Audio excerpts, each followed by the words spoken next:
interesting thing is that the work that the training I got through H&N and up in Whatcom County, I could do HIs, so I was doing HIs on a routine basis for Newcastle down there, and it served a real purpose to me for HIs, because as you well know, HIs can help you differentiate between Newcastle, influenza, and your mycoplasmas. So it was a real valuable tool. While in Arkansas, I began starting these various programs, monitoring programs, and this is where I started. One of the ones that I probably are the most proud of is the hatching efficiency analysis system. And that basically started with people telling me, come down and help me get rid of these bum chicks. And it was trying to define what a bum chick was, and I'd go down to these hatcheries, and then as I continued, then I developed a total program to looking at totally at hatching efficiency. Mm-hmm. And I started this, I had this pretty well defined as early as 1970. Mm-hmm. And I also started programs again on monitoring, which I continue to do all my professional career in commercial leghorns. I worked with Heisdorf Nelson distributor in Searcy, Arkansas, George Riley, and we built up major commercial leghorn pullet programs. I continued work like this with the Arkansas Valley Industries, which within was probably the biggest broiler operation in the United States, in all phases of monitoring pullets, breeders, and broilers.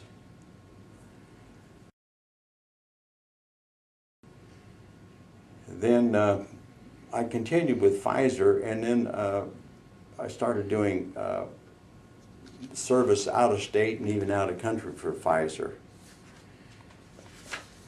And while at the Springdale laboratory, it was interesting there that nowadays we deal with salmonella, and it's mostly on just finding the organism, and it creates quite a furor when they find this one find the organism. But there, it was actually a major.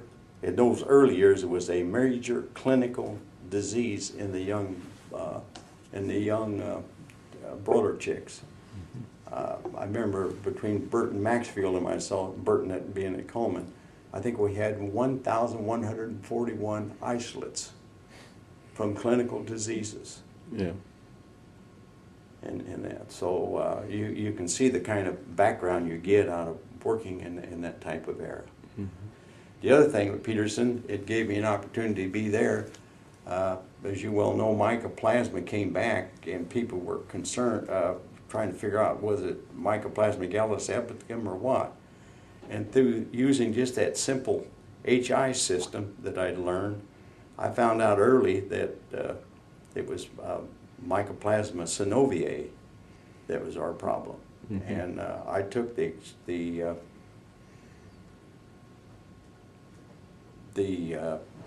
research work of Dr. Mel Hofstad of Iowa State, and I applied that to the major breeders there at Peterson and cleaned up those flocks for Mycoplasma.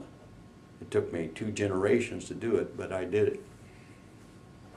And I think that's one of the things, if I have had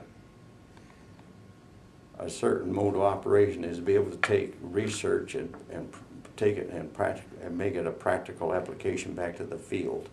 Mm-hmm. Having learned how to, learn how to set up monitoring systems, one of the major things I set up, which was the avian health monitoring system in broilers. And that was unique in the sense that what our criteria was there was to look at the upper third of the settlement of broiler operations. If you're familiar with this, this is the group that does the best. And the idea of looking at this group was to routinely look on a continual basis of those birds that's doing the best, and to find out the subclinical conditions that are keeping our birds from performing to their highest efficiency.